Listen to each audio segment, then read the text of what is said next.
So Shaunna is a research scientist at Carnegie. She's a mineralogist. She obtained her PhD from the University of Arizona. She's a longtime collaborator of ours in this ENIGMA team. And we've asked her to give us a primer or an introduction on the mineralogy of Mars. Shaunna. Hi. All right, thank you so much for the introduction, Nathan, and thank you all for being here. And yeah, so the goal of my intro Mars talk is really to give you some familiarity with Mars, what we do and what we don't know about it, and the mission data that are available for use. I'll also just touch on a couple of the projects that we're working on related to Mars, but my hope for this talk is that it'll give you a level of familiarity that will spur ideas and questions that you or us as the ENIGMA team can start to address. So everyone can see my slides, right? Stop me if you can't. All right, so I'll start with just a few quick facts about Mars. Firstly, it's about half the diameter of Earth with roughly 1/3 of the gravity. It has pretty big temperature swings from 140 C up until 27 C, so it's quite nice on the summer in the equator. But not so much elsewhere and normally. But a Martian year is about twice as long as Earth, an Earth year. And the day, which we call a sol, is about 37 minutes longer. The atmosphere is much thinner than ours. It's less than 1% of Earth's atmospheric density, and it's 96% CO2. So now let's talk about some of the NASA missions to Mars and the discoveries that they've made, as well as the data that are available for your use. There are a lot of missions. I am not going to hit them all, but I'm just going to highlight a few. The first NASA mission to Mars was a flyby spacecraft, and that was Mariner 4 in 1964, and that captured the first up-close images of the Martian surface. And then we have the Mars Global Surveyor. That was the first to observe active gullies that formed by flowing fluid on Mars. Odyssey used Themis to detect CO2 frost on the surface. And we also have the Mars Reconnaissance Orbiter, which Rutgers' own Luju Ojha used to detect the recurring slope linii, or RSLs, as an undergraduate at the University of Arizona. RSLs are thought to possibly be the result of liquid water just below the surface, but you know, they're still figuring out what all that is, but Luju could certainly tell you a lot more about that if you reach out to him. So next we have the landers, with the first being Viking 1 and 2 in the 1970s. And these landers provided the first images and chemical analyses from the Martian surface, and they also observed CO2 ice.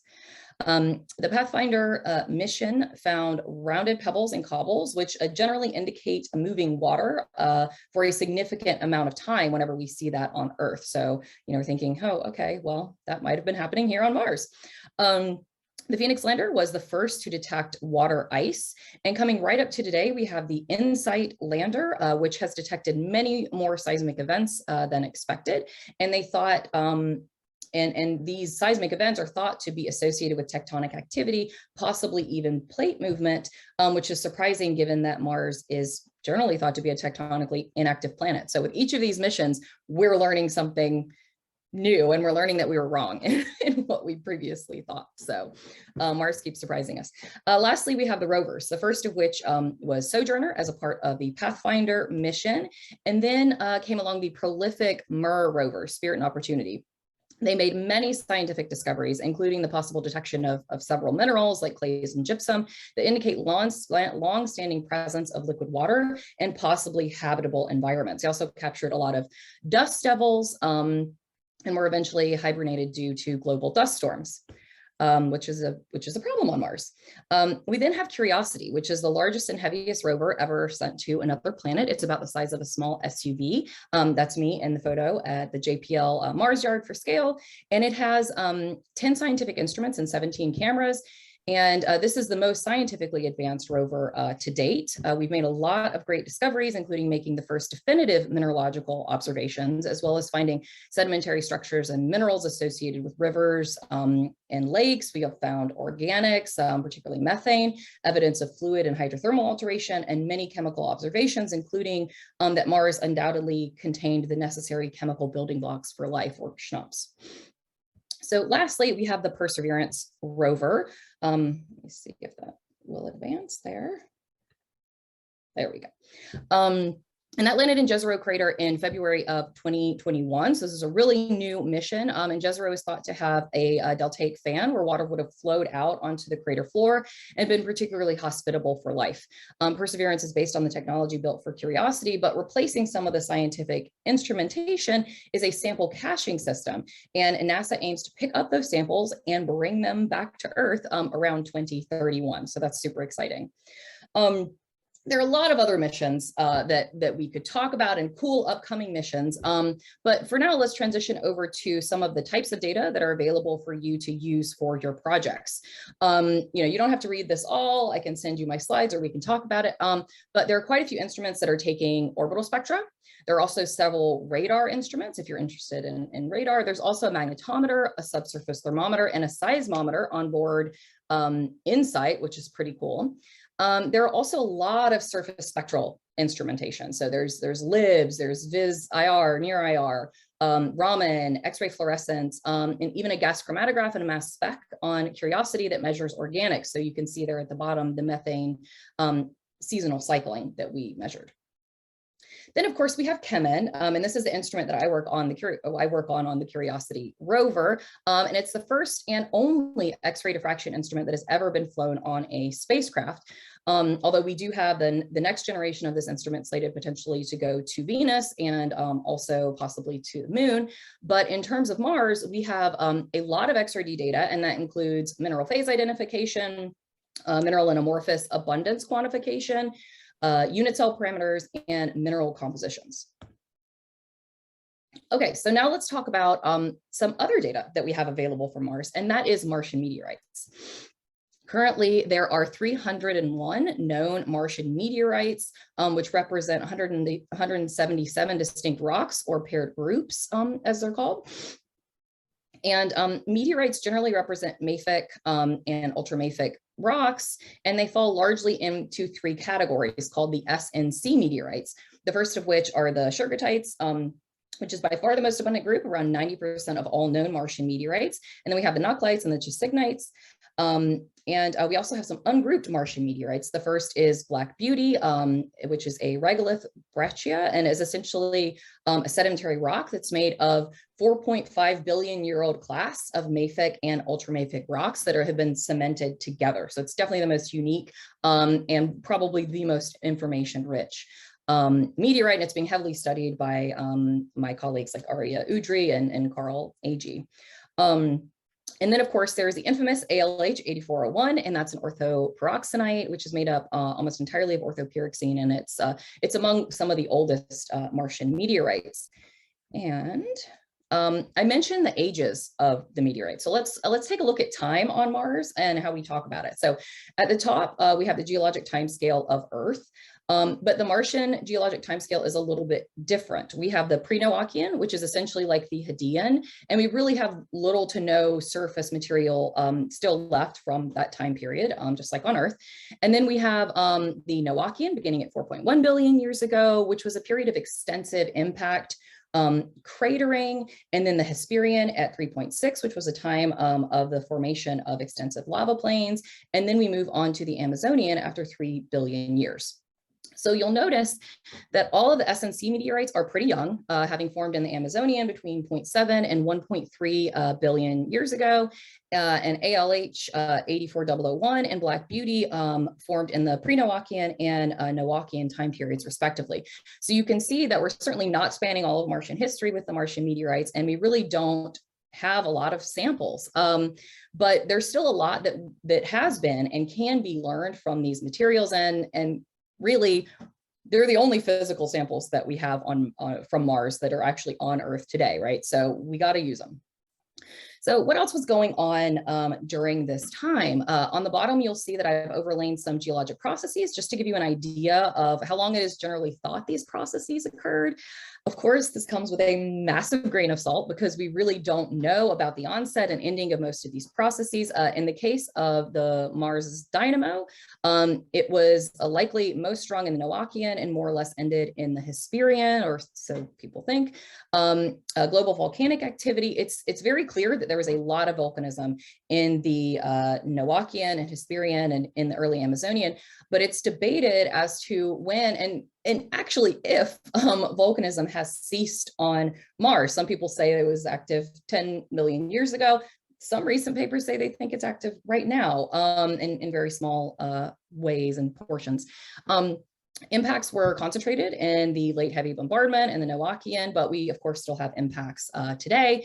And then we have water. Okay, so we have subsurface aqueous alteration, water alteration, and surface processes, things like valley networks and lakes. But when these processes started and how long they were prevalent is one of the biggest subjects of study and debate. And some of these processes may still be going on today, granted to a much smaller extent. So these are tough, these are tough things to figure out. And we've been talking about time. So now I'd like to transition to thinking about times in terms of planetary and mineral evolution. So first, let's talk about mineral evolution of Earth for some context. And an important bit of background is that minerals form directly as a result of the physical, chemical, and sometimes biological conditions of their formational environments. And these environments change with planetary evolution through deep time. So the minerals that were forming on Earth 3 billion years ago are quite different from the minerals that are forming today. And likewise, the minerals that form in a biologically driven environment are also going to be very different than those in an abiotic environment. So let's take a look at the evolution of Earth on Mars. We start with the pre-terrestrial and nebular environments, and in those environments, we can form around 108 distinct mineral species. Next, we have planetesimal differentiation and alteration, which can produce 261 mineral species.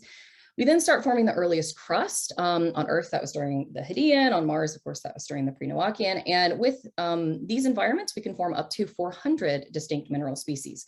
We then have the earliest hydrosphere, and those processes can result in 350 mineral species. Now, this is where Mars likely stopped in its evolution.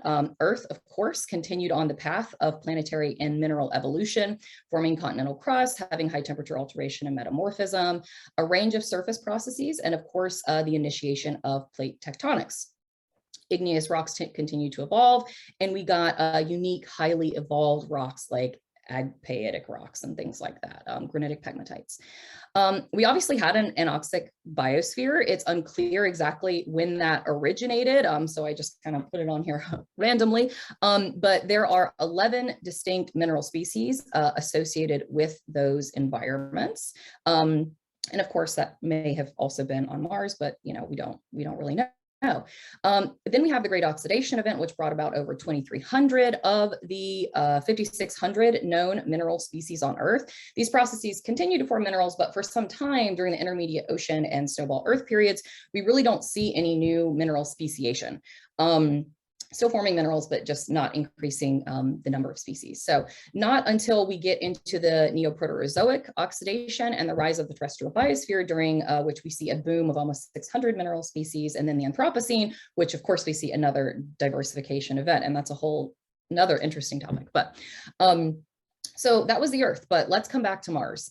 We don't know if it has an anoxic biosphere, and there were likely some other surface processes that could have occurred on Mars that occurred on Earth, but largely Mars mineral evolution stopped with the earliest crust and the earliest hydrosphere.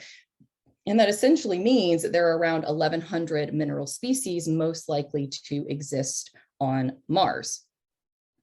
So let's take a lock at what the mineral network for minerals and their environments on Mars likely looks like. Of course, Anirudh and Shaunna talked about some networks yesterday, and Mike did a great talk on having to do with networks. So I think you guys are pretty familiar with networks at this point. And here we have a bipartite network of minerals and their formational environments, from pre-terrestrial environments all the way into the earliest crust and hydrosphere, which is where we think Mars largely stopped on its journey of mineral evolution. So the black symbols represent these formational environments, and these are environments like interstellar clouds, AGB stars, chondral CAIs and AOAs that make up chondritic meteorites, things like volcanic fumaroles, mafic rocks, and seafloor hydrothermal vents, just to point out a few. And the colored nodes represent the mineral species, with red diamonds being minerals that up until this point had only been found in meteorites and in solar system materials. Green squares, which are mineral phases that have only been known to occur in early terrestrial environments, and yellow circles, which represent minerals that occur in both types of environments, Earth and solar system. So each mineral is linked to one or more environmental nodes, which symbolizes that a mineral occurs in that specific environment. So those are our links. To this point in the solar system evolution, these minerals included things like sulfur associated with low temperature alteration and iandite associated with ultra-refractory inclusions, both of which at this point had only been found in meteorites, whereas phases like arsenopyrite, which at this time period forms in seafloor hydrothermal vents and hydrothermal vein deposits, have been found in terrestrial samples. Then we have several phases that are represented by the yellow circles that have been found in both meteorites and Earth samples. And great examples of these are diamond and forsterite, the olivine magnesium end member. And these form in several different environments and at several stages of planetary evolution. So this is essentially the graphical representation of the likely minerals and mineralizing environments that we would expect to see on Mars. And we can do things like compare this network structure to that of other planets in order to identify and understand their similarities and differences as they relate to geologic and biologic processes, much with a similar framework to what Mike was just walking you through. So I'm really excited to use similar methods to quantify our planetary networks. And that's exactly what I hope to do with this new data set I've been compiling on Mars. And this is Martian meteorite minerals and their abundances. So this is really new, and I've not had much of a chance to explore this. Anirudh just made this for me last week. So we're really going to be exploring this together. And the networks we were looking at before were largely theoretical in terms of what we expect to observe on Mars. However, what you're looking at here are the actual data from the Martian meteorites. At this point, this does not include other mission data, but of course I plan to incorporate that in the future. So just to explain this network, blue nodes represent meteorites, pink nodes represent minerals that occur in those meteorites, and the links represent a mineral occurring in a meteorite with a major phase being represented by purple links and accessory relationships being represented in green. Also note that depending upon how you classify the minerals, there are around 100 mineral species observed in Martian meteorites, which, based on the 1100 minerals that I told you earlier, even if we're limiting this to only igneous rocks, it tells us that we are very likely sampling only a narrow swath of Martian geology. So let's explore this network a little bit. First, here we can look at ALH 8401, and we can see that the only major phase associated with this is orthopyroxene, but it's got a lot of minor phases. Orthopyroxene, you can see, is a major phase and a minor phase in several different meteorites. And if we take a look at the most abundant minerals, we can see it's things like augite, which is a major phase in a lot of minerals, as is pigeonite, which is a major phase as well, and a minor phase sometimes. Pyrrhotite is also very abundant, but as an accessory mineral, along with mineralite and chromite, and we can see that forsterite is also a pretty common major phase. That's that green mineral I showed you before. So we can go over to the Shagadi meteorite and see that it has a lot of augite and pigeonite in addition to several minor phases. We can then go over to Nakhla, and we can see that it has mostly augite and phaolite, but it has a lot of other accessory phases that we could look at. And then we have Signy, which is mostly olivine and with a lot of accessory phases. And this network is, of course, it's very preliminary and I need to do a lot of work to clean it up. And at this point, everything that I have was taken from the Martian Meteorite Compendium at NASA JSC. So I still need to do a lot of literature work and of course work with my meteorite expert colleagues, because I'm definitely not that, to fill this out a little bit better. But it's pretty cool to get this preliminary look at the relationships between Martian meteorites and their major and accessory mineral phases. And next, we'll be connecting this to their environmental formations of, or environments of formation. So this basically offers us the ability to make direct comparisons to the minerals and mineralizing environments that we observe on Earth or other planets. Okay, so I told you a little bit about Mars Mineralogy and some of the missions that have gone on there. And now I'd like to just briefly kind of summarize what we know about Mars. We know a lot more than I'm going to say here, but I'm going to do my best. So firstly, it's a basaltic or mafic planet, largely, meaning that it's not nearly as evolved in terms of magmatic differentiation as Earth, largely due to the lack of plate tectonics. The red color that Mars is so famous for is actually only a very thin veneer, sometimes only millimeters or centimeters thick, of Martian dust. The surface is relatively homogeneous compared to Earth, but it is dotted with volcanoes, flood basalts, dunes, several other environments.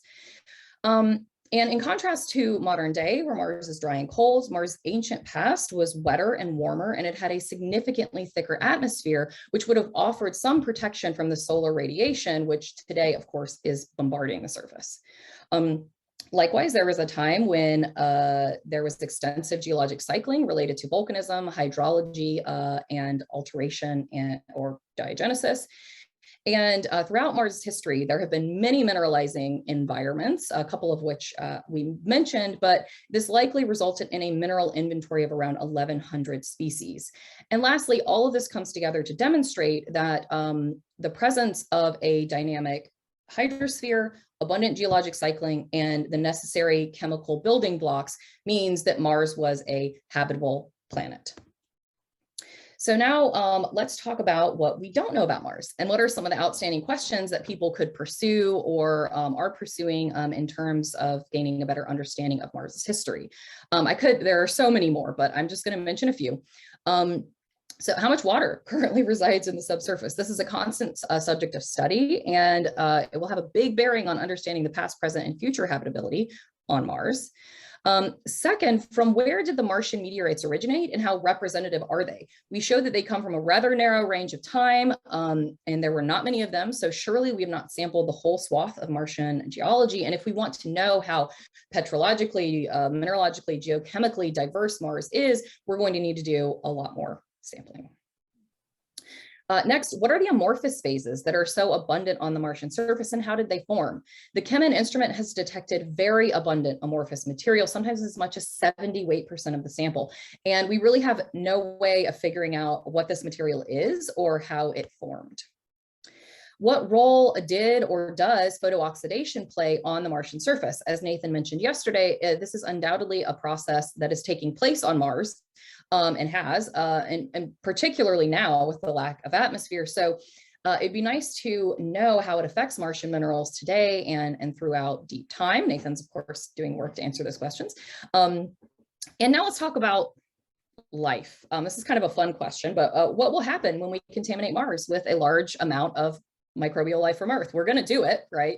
We already have a little bit. So will they just die straight away? Will they proliferate in the environment? How much do you need before they start proliferating? What species?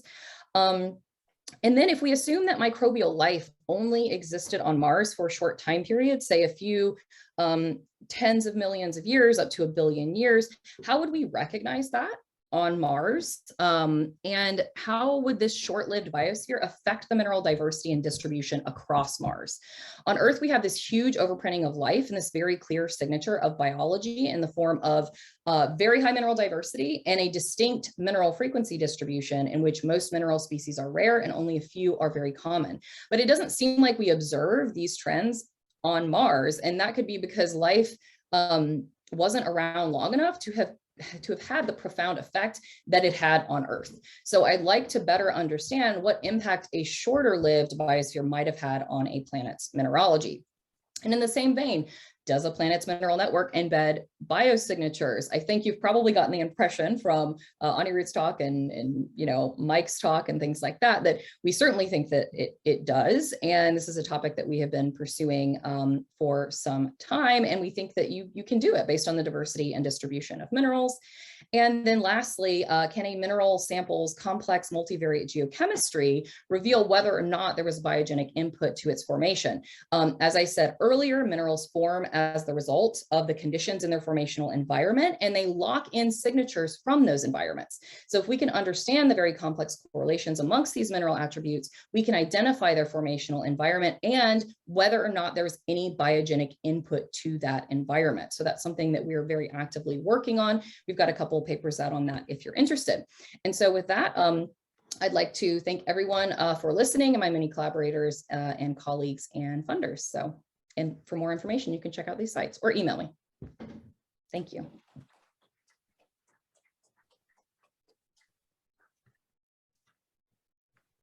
Okay, we have time for a quick question.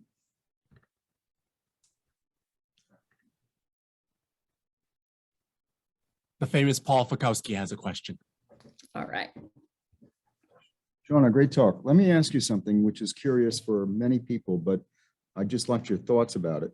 So on Earth, carbonates become a major source of minerals, both prebiotically and postbiotically.